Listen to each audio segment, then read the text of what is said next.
அனைவருக்கும் வணக்கம். நிகழும் ஸ்ரீ மங்களகரமான குரோதி வருடம் 2025 ஆண்டு பங்குனி மாதம் 18ஆம் தேதி திருதியை திதி பரணி நட்சத்திரம் கூடிய நாளில் ஏப்ரல் மாதம் பிறக்கிறது.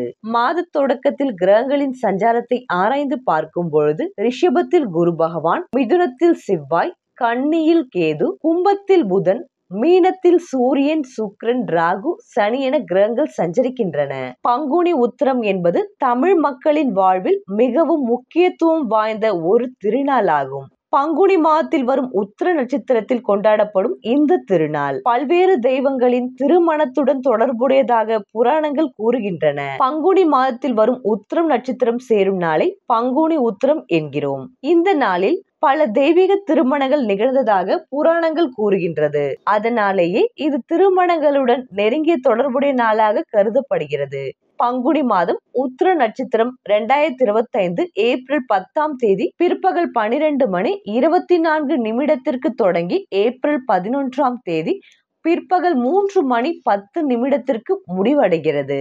பங்குனி மாதத்தில் வரும் பௌர்ணமி திதியும் உத்திரம் நட்சத்திரமும் இணைந்து வரும் சிறப்பு நாள்தான் பங்குனி உத்திரம். பங்குனி உத்திர நாளில் பல கோவில்களில் தீர்த்த யாத்திரை மற்றும் கும்பாபிஷேகம் போன்ற சிறப்பு பூஜைகள் நடைபெறும். குறிப்பாக சிறுபுலியூர் மற்றும் சிதம்பரம் கோவில்களில் இந்நாளில் திரளான பக்தர்கள் தீர்த்தமாடி இறைவனை வழிபடுவார்கள்.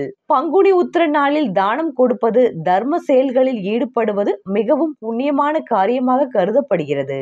இவ்வாறு செய்தால் நம்முடைய பாவங்கள் நீங்கி நற்பெயர்கள் கிடைக்கும் என்பது நம்பிக்கை.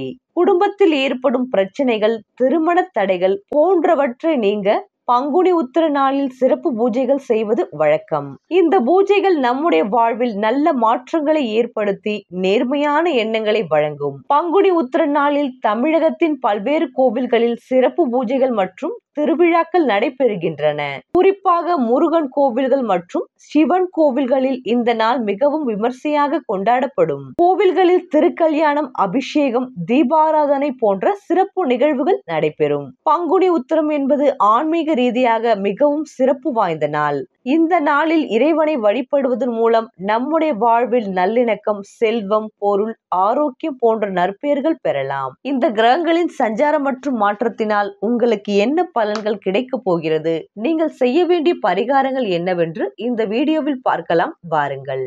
மாத தொடக்கத்தில் கும்பராசியில் புதன் சஞ்சரிக்கிறார். உங்கள் ராசிக்கு 10ஆம் இடமான தொழில் ஸ்தானத்திற்கு புதன் வருவது யோகம்தான். தனாதிபதியான புதன் தொழில் ஸ்தானத்திற்கு வருகையில் தொழில் வளர்ச்சி திருப்தி தரும். குறுக்கீடு சக்திகள் அகலும். புதிய தொழில் தொடங்கும் சிந்தனை மேலோங்கும். தொழிலுக்கு மேலும் முதலீடு செய்ய நிதி நிறுவனங்களின் உதவியும் ஆதரவும் தக்க சமயத்தில் கிடைக்கும். தொழிலில் இணைந்து செயல்பட பழைய கூட்டாளிகளை விலக்கிவிட்டு புதிய கூட்டாளிகளை சேர்த்துக் கொள்வது பற்றி சிந்திப்பீர்கள்.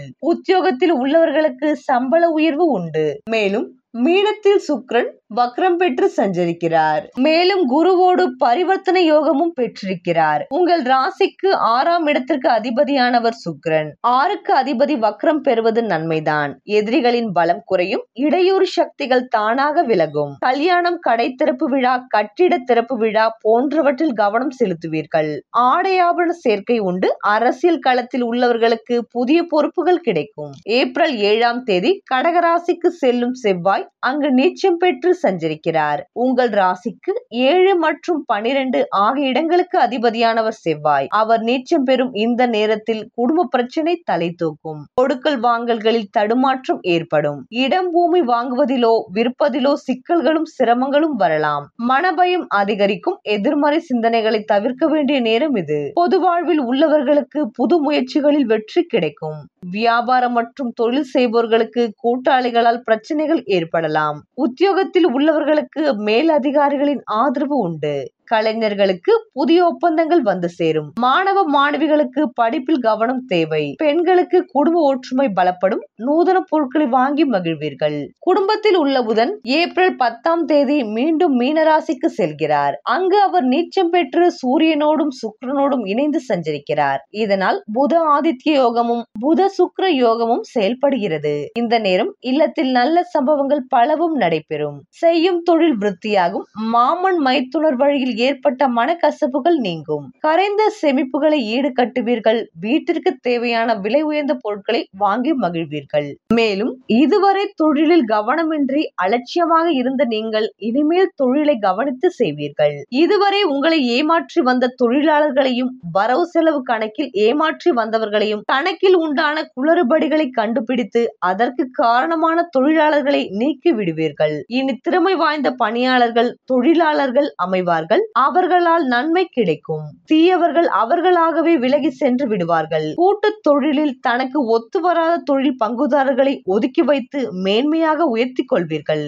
நீங்கள் உழைக்க தொடங்கிவிட்டாலே, செயல்பட ஆரம்பித்து விட்டாலே சனி பகவான் உங்களுக்கு நன்மையை தர ஆரம்பித்து விடுவார். ரிஷப ராசிக்காரர்கள் தங்கள் சுய உழைப்பாலும் சுய அறிவாலும் உழைத்து பணம் பொருள் சொத்துக்களை அடைந்து கொள்ள வேண்டும் என்பது நிர்ணயிக்கப்பட்ட விதி. ரிஷப ராசிக்காரர்களே, நீங்கள் பூர்வீக சொத்துக்களையோ பிறர் உதவியையோ அதிர்ஷ்டத்தையோ நம்பி வாழ்ந்தால் வாழ்வில் உயர முடியாது என்பது மறைக்கப்பட்ட விதி ரகசியமாகும். தொழில் உங்களின் நேரடி பார்வையில் நிர்வாகம் செயல்பட வேண்டும் என்பதை புரிந்து செயல்பட்டு வாழுங்கள்.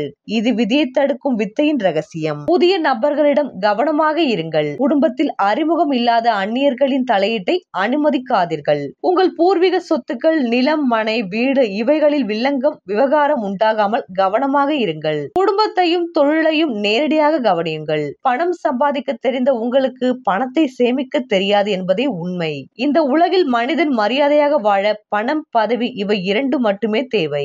இவை இருந்தால் தான் உலகம் உறவு என அனைத்தும் மதிக்கும் வாழ்த்தும். பணத்தை சம்பாதிப்பவன் பணக்காரனாக முடியாது. பணத்தை சம்பாதித்து அதை சேமிக்க தெரிந்தவனே பணக்காரன் என்பதை புரிந்து வாழுங்கள். இதுவரை குடும்பத்தில் தன் இஷ்டம் போல் தன் சுகத்திற்காக தன்னையே எண்ணி வாழ்ந்து வந்தவர்கள் இனி தாய் தந்தை மனைவி குழந்தை என அவர்களின் நலனில் அக்கறை கொண்டு அவர்களின் வாழ்க்கை உயர்விற்காக பொருள் பணம் சேமிக்க தொடங்கினால் உங்களுக்கு எதிலும் லாபத்தை தந்து உயர்த்தி விடுவார். சேமிப்பை உயர்த்தி இதுநாள் வரை பட்ட கடனை தீர்த்து விடுவார். இந்த லாபஸ்தான சனியை மங்கு சனியாக செயல்பட வைப்பதும் பொங்கு சனியாக செயல்பட வைத்துக் கொள்வதும் உங்களின் அறிவு உழைப்பு பொருள் பணம் சேமிப்பு நல்லவர்களின் நட்பு குடும்பத்தினர் ஆதரவுதான் என்பதை புரிந்து கொள்ளுங்கள். சனி பகவான் தான் இருக்கும் மீன ராசியில் இருந்து உங்கள் ஜென்ம ராசியான ரிஷப ராசியை பார்ப்பதால் நன்மைகளே உண்டாகும். உங்கள் ராசிநாதன் சுக்கிரன் சனிக்கு நட்பு கிரகமாகும். மனைவிக்கு நன்மை உண்டாகும். உணவு விடுதி உணவுப் பொருட்கள் வியாபாரம் இனிப்பான திரவ பொருட்கள் வியாபாரம் தங்கம் வெள்ளி வியாபாரம் ஆடம்பர பொருட்கள் அழகு பொருட்கள் கலை சம்பந்தமான தொழில் தரகு கமிஷன் மண்டி தொழில் செய்பவர்கள் லாபத்தையும் நன்மைகளையும் அடைவார்கள். திருமணம் ஆகாத ஆண்கள் பெண்களுக்கு திருமண பாக்கியம் உண்டாகும். சனியின் 6ஆம் பார்வை உங்கள் ராசிக்கு 4ஆம் இட சிம்மத்தில் பாய்கிறது. இந்த 4ஆம் இடம் சூரியனின் ஆட்சி வீடாகும். மேலும் இந்த வருடம் சுபகிரகமான கேது பகவான் சிம்ம ராசிக்கு பயிற்சியாகி வருவது நன்மை இல்லை. தாய் தந்தைக்கு நோய் சுகவீனம் இழப்பை தரலாம். வாகனங்களால் சிரமம் செலவு ஏற்படலாம். தந்தை வழி உறவுகளுக்கிடையேயும் இளைய சகோதரர்கள் இளைய மகன் இவர்களுக்கிடையே சில பிரச்சனைகள் உருவாகலாம். மனைவி மாமியார் இவர்களுக்கு சிரமங்களை தரும் சனி பகவான் தனது 10ஆம் பார்வையால் தனது சொந்த ஆட்சி வீடான கும்பராசியை பார்க்கிறார். இதனால் தொழில் சிறப்படையும். தொழில் வகையில் எதிரிகள் தொல்லை மறையும். அரசு சம்பந்தமான காரியம் செயல்களில் தடைகள் விலகும். அதிகாரிகள் ஆதரவு கிடைக்கும். ரிஷபராசி அன்பர்களே, உங்களுக்கான பரிகாரம். இம்மாதம் வியாழக்கிழமை தோறும் குரு பகவான் வழிபாடு குதூகலம் தரும்.